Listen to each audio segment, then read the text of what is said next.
ज्या पक्षाला वाटत होतं 400 पार होतील त्या 400 पारला 240 वर आणलंय. हा देश कुणाच्या मर्जीनी चालत नाही. प्रत्येक गोष्टीत हे गलिच्छ राजकारणच बघणार, माणुसकी बघणारच नाही भारतीय जनता पक्ष आणि त्यांचे लोक.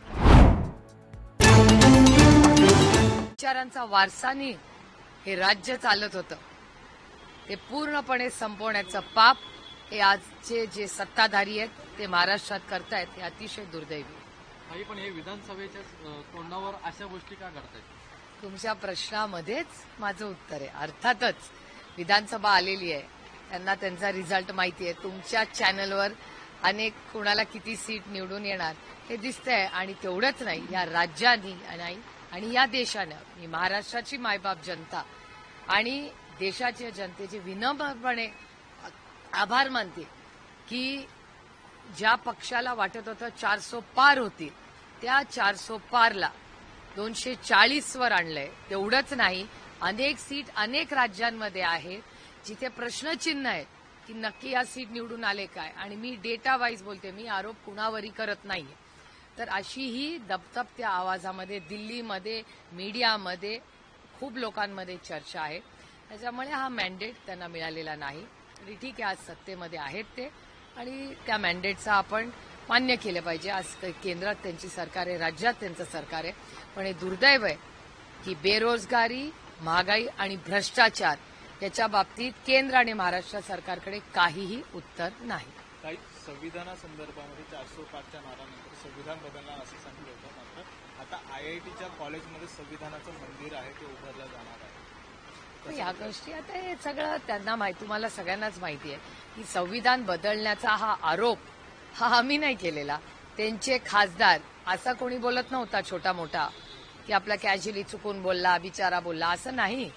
भारतीय जनता पक्षाचे 2 खासदार तुमच्या चॅनलवर पार्लमेंटमध्ये आम्ही सगळ्यांनी ऐकलंय, बघितलेलं आहे. त्याच्यामुळे संविधान बदलायची भाषा ही आमची नव्हती, कधी असणारही नाही. ही संविधान बदलायची भाषा ही फक्त आणि फक्त भारतीय जनता पक्ष आणि त्यांच्या मित्र पक्षांनाच मान्य आहे, या देशाला आणि आम्हाला मान्य नाही. पण आता पुन्हा एकदा भारतीय जनता पक्ष आता संविधान जागर यात्रा काढणार आहे. पंतप्रधान नरेंद्र मोदी हे संविधानाचे पाय पडताना आता पाहायला मिळतात. ठीक आहे, आता त्यांना कळलेलं आहे की या देशामध्ये संविधान बदललं किंवा बदलण्याचा प्रयत्न केला तर ह्या देशाला ते मान्य नाही, आम्हालाही मान्य नाही. कारण का आपण जरी एका राजकीय पक्षात काम करत असलो तरी हा देश कुणाच्या मर्जीनी चालत नाही. तो हा देश फक्त आणि फक्त संविधानानीच चालतो आणि चालणार. आणि त्याच्यासाठी आम्हाला कितीही मेहनत करावी लागेल. संविधान वाचवण्यासाठी आम्ही कष्टांची परिकाष्ठा करू, पण या देशात कुणालाही संविधान बदलू देणार नाही.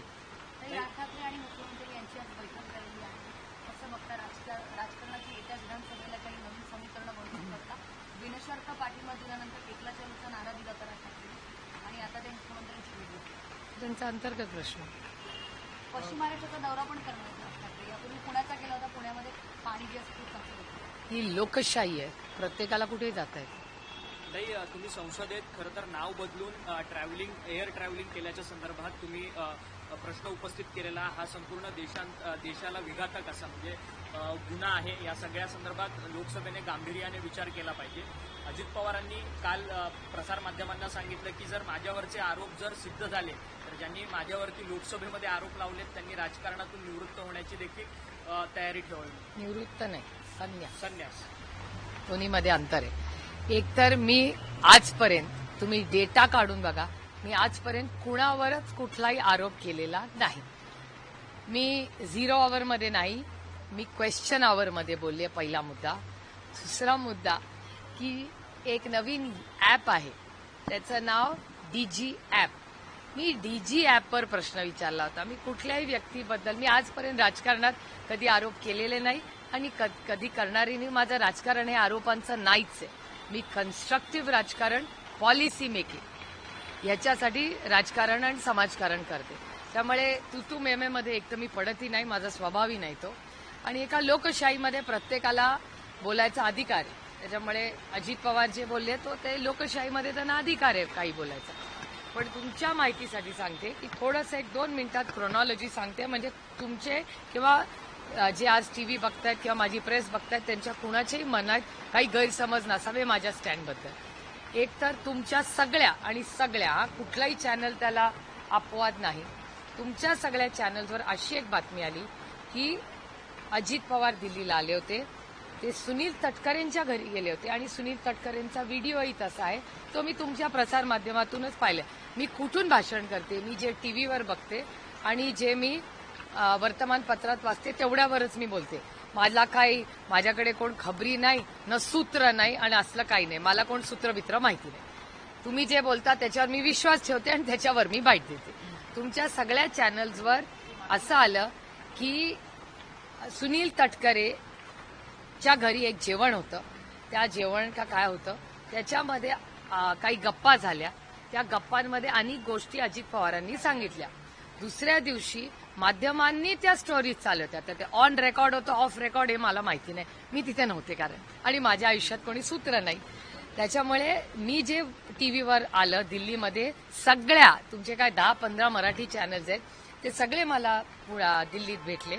सगळ्यांनी मला एकच प्रश्न विचारला की अजित पवार असं त्यांना कालच्या भेटीमध्ये म्हणाले की असं त्यांनी काय नाव बदललं वगैरे वगैरे वगैरे. मला धक्का बसला कारण का मी हे माझ्या आयुष्यात पहिल्यांदा अजित पवार 10 वेळा आम्ही एकत्र असताना दिल्लीला गेले, हे माझ्यासाठी धक्कादायक होतं.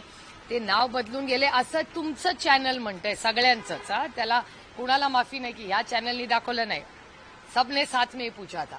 त्यामुळे तुमच्या सगळ्या चॅनलनी मला सांगितलं ते नाव बदलून गेले होते आणि एक नाही 10 वेळा ते अमित शहांना भेटले असं अजित पवार माध्यमांना बोलले. माध्यमांनी मला प्रश्न विचारला, त्यामुळे मला ते धक्कादायक होतं कारण का ते लीडर ऑफ ऑपोजिशन होते, आम्ही एकत्र होतो, एका पक्षात होतो, पक्षाचेही नेते होते, राज्याचे लीडर ऑफ ऑपोजिशन म्हणजे तिन्ही पक्षाचे ते नेते होते. त्याच्यामुळे मला हे सगळंच धक्कादायक आणि अगदीच नवीन होतं. त्याच्यामुळे मी एकदम म्हटलं अरे असं कसं होईल, ते नाव कसं बदलून जातील, नियमात तर जाता येत नाही. त्याच्यातून ते अमित शहांना 10 वेळा भेटले हे मलाही धक्कादायक होतं कारण का आम्हाला काहीच माहिती नव्हतं. त्यामुळे सगळंच माझ्यासाठी धक्कादायक होतं. ते झाल्यानंतर मला जे योग्य वाटलं तेवढंच बोलले. त्याच्यानंतर योगायोग असा झाला, म्हणजे आपण म्हणतो ना कावळा बसायला आणि फांदी तुटायला, की दुसऱ्या दिवशी मी तिसऱ्या दिवशी पार्लमेंटमध्ये गेले, डिस्कशन चाललं होतं. दिगी ॲप, मलाही दिगी ॲपची चिंता वाटते, डीजी ॲपची, कारण पुण्याच्या एअरपोर्टला मुंबईच्या एअरपोर्टला अनेक वेळा आम्हाला ते डीजी ॲप कार्ड बीट सगळंच काय काय असतं. तर मला खूप क्युरिओसिटी, आणि तो पहिला प्रश्न मनीष तिवारी माझ्या सहकार्यांनी विचारला की लोकांची प्रायव्हसी ह्याच्यातून इव्हेड होईल का.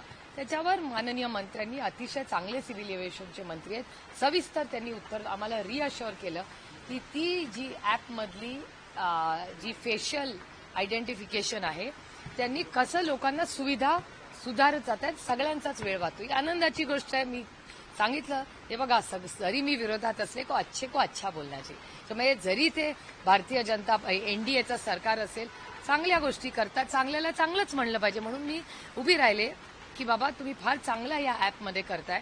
पण माझा एकच प्रश्न होता ज्याला तो मनीष तिवारीला जॉईंटच होता की जेव्हा आयडेंटिफिकेशन कसं करणार, मग तुमचा डेटाबेस असणार का की प्रवास करताना जर चेहऱ्याचं आयडेंटिफिकेशन झालं तर चेहऱ्याचं आयडेंटिफिकेशन तुमच्या आधारशी ऑटोमॅटिकली लिंक असेल का, म्हणजे ते जे ॲप आहे त्याच्यातच सगळ्यांचे आधार कार्ड असतील का आपला चेहरा आणि तो आधार कार्ड जॉईन करायचा, ह्याच्यात नक्की काय आहे. कारण अनेक घटना अशा आज वर्तमानपत्रात आणि तुमच्या सगळ्या चॅनल्सवर येत आहेत की नावं ह्याचं. त्याच्यामुळे मी एक फक्त अतिशय प्रांजळपणे क्लॅरिफिकेशन मागितलं एका ॲपबद्दल.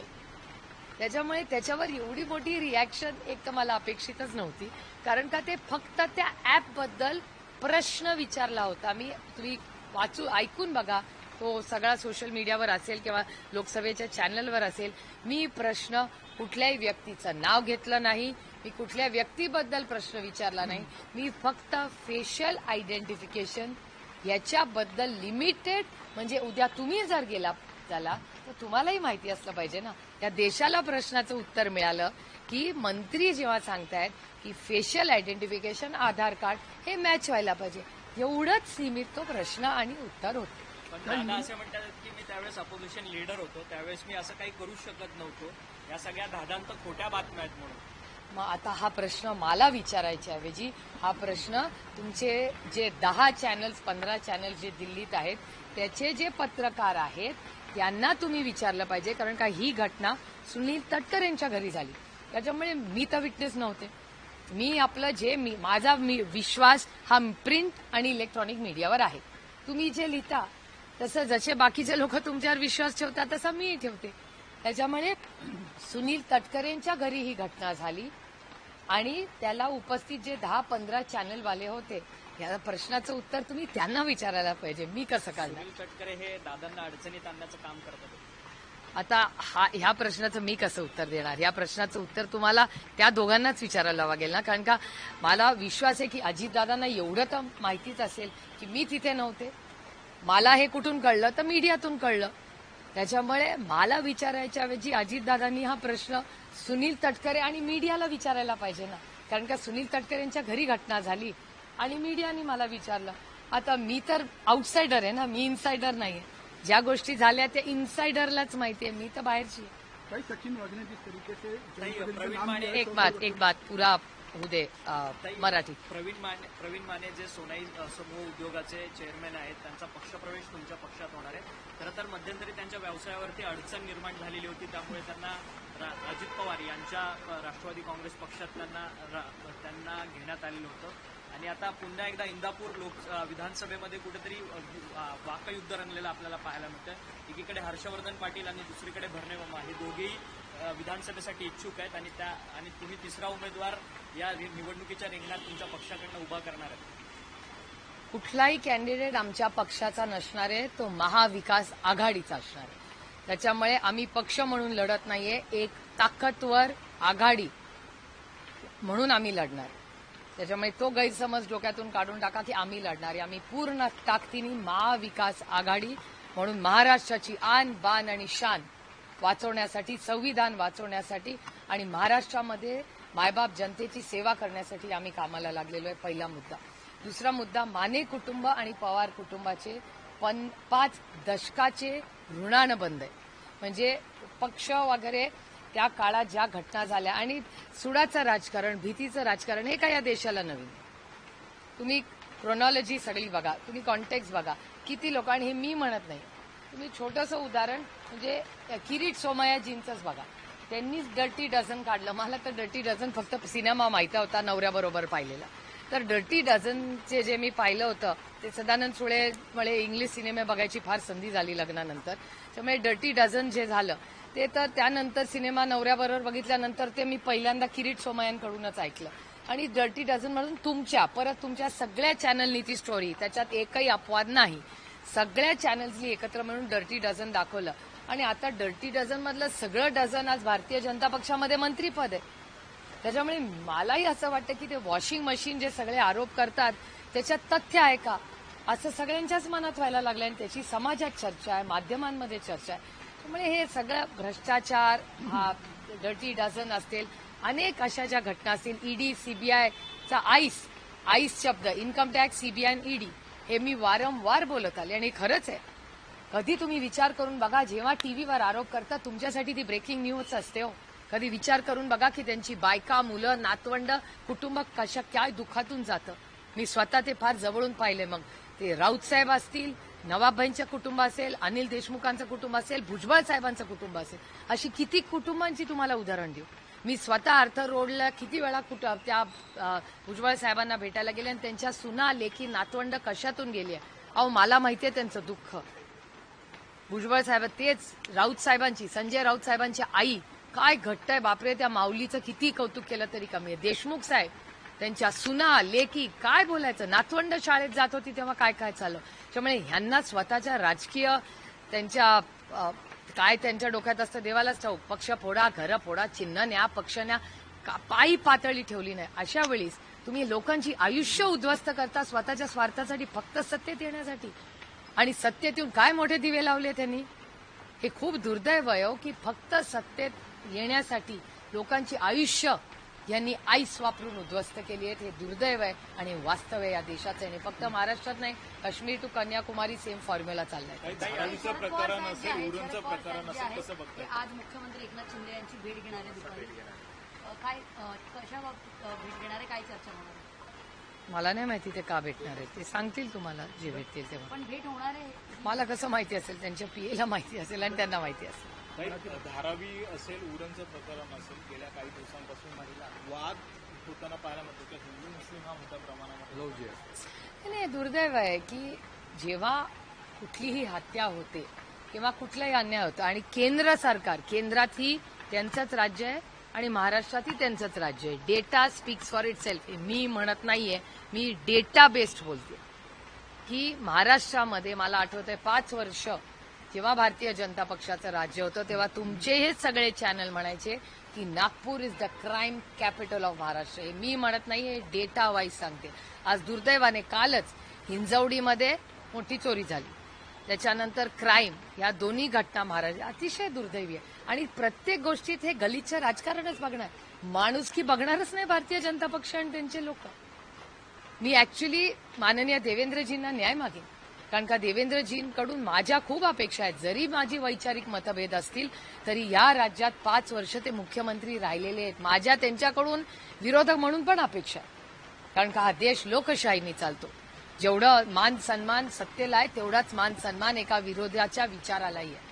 त्याच्यामुळे उगाच मी देवेंद्रजींच्या विरोधात सारखी बोलत नाही, पण मला त्यांच्या पक्षात बाकी कुणाकडून अपेक्षा नाही, पण देवेंद्रजींकडून माझ्या अपेक्षा आहे. म्हणजे ते जेव्हा म्हणाले की रस्त्यावर उतरून वेळ पडली तर मारा, मला वेदना झाल्या. त्यांच्यासारख्या नेत्याकडून मला ही अपेक्षा नव्हती. पण क्राईम महाराष्ट्रात वाढत चाललाय का? तर हो, महाराष्ट्रात क्राईम वाढत चाललाय आणि त्याला सातत्याने चुकीच्या दिशेने न्यायचं पाप कोण करत असेल तर भारतीय जनता पक्ष आणि त्याचे मित्रपक्ष करतायत. हे दुर्दैव आहे आणि महाराष्ट्रासाठी हानिकारक आहे. ह्याच्यात भरडला जाणार कुठलाही नेता नाही, भरडला जाईल सर्वसामान्य मायबाप, ह्या राज्यातली जनता. त्याच्यामुळे माझी हात जोडून भारतीय जनता पक्ष आणि मित्रपक्षांना विनंती आहे की स्वतःच्या राजकारणासाठी इतके स्वार्थी होऊ नका की कुणाची तरी लेख आहे हो, हे विसरू नका. विधानसभेच्या निवडणुकीमध्ये राष्ट्रवादी विरुद्ध भाजपच असा सामना अनेक मतदारसंघामध्ये पाहायला मिळणार आहे, कारण की हे दोन्ही पक्ष पारंपरिक विरोधी पक्ष मानले जात होते, परंतु अजित पवार सत्तेत सामील झाल्यापासून त्यांच्या आमदारांच्या विरोधात भाजपच्या नेत्यांची नाराजी मोठ्या प्रमाणात उफळून येताना पाहायला मिळते. मावळमध्ये बाळा भेगडे यांचं म्हणणं आहे की जर सुनील शेळकेंना उमेदवारी दिली तर मी प्रचारच करणार नाही आणि त्यांच्या विरोधात छटछूट होतो. तो त्यांचा अंतर्गत प्रश्न आहे, आमचा काय संबंध तो त्यांच्या युतीचा अंतर्गत प्रश्न आहे. हेलो, जिस तरीके से आज सचिन वाजे ने जो आरोप लगाया है, जयंत पाटिल जी का भी नाम लिया नहीं। एक तो इस देश में बहुत सारे जयंत पाटिल है, कौन से जयंत पाटिल के बारे में आप बात कर रहे हैं? पहला मुद्दा, हम क्यों समझे कि कौन से जयंत पाटिल के बारे में बात कर रहे हैं? एक दूसरा मुद्दा, इतनी गंदी राजनीति आज महाराष्ट्र में हो रही है. आप टाइमिंग देखिए, ये खत अभी कैसे आया है? क्योंकि अभी विधानसभा का इलेक्शन है और उनको डर लग रहा है कि हमारे सारे वरिष्ठ नेता इनको भारी है, इसलिए अभी उनके पीछे पड़ गए. जिस तरीके से हम राहुल गांधी ने भी कहा है कि उनके पीछे ईडी लग सकती है, ईडी लगा प्लानिंग हो सकती है ईडी को लेकर, राहुल गांधी का स्टेटमेंट करें. अरे मुझे आश्चर्य नहीं लगता. आईस, इनकम टैक्स, सीबीआई और ईडी, मैं तो कई दिनों से बता रही हूँ, और डेटा स्पीक्स फॉर इटसेल्फ. आपको याद होगा भारतीय जनता पक्ष ने एक बड़ा प्रोग्राम चलाया था डर्टी डजन नाम का, आपको याद होगा, आपकी चैनल ने भी दिखाया था. वो डर्टी डजन गए कहाँ? सारे डर्टी डजन जिनको भारतीय, मैंने नहीं कभी कहा है वो भ्रष्ट है या नहीं है मुझे नहीं पता भैया. मैं राजनीति में एक दूसरे को भ्रष्टाचार का आरोप करने के लिए नहीं हूं, मैं देश की सेवा करने के लिए आई हूं. और सारे जिन पे भारतीय जनता पार्टी ने जिन जिन पे आरोप किए हैं वो सारे आज बीजेपी या उनके मित्र पक्ष में है और मंत्री भी है. तो आप ये सवाल मुझे नहीं, भारतीय जनता पार्टी को करना चाहिए कि भैया भ्रष्ट कौन है, आप एक बात इस पार या उस पार बता दीजिए. और जो आरोप प्रत्यारोप हो रहे, मैंने तो आज तक किसी पे भी कोई भी आरोप नहीं किया.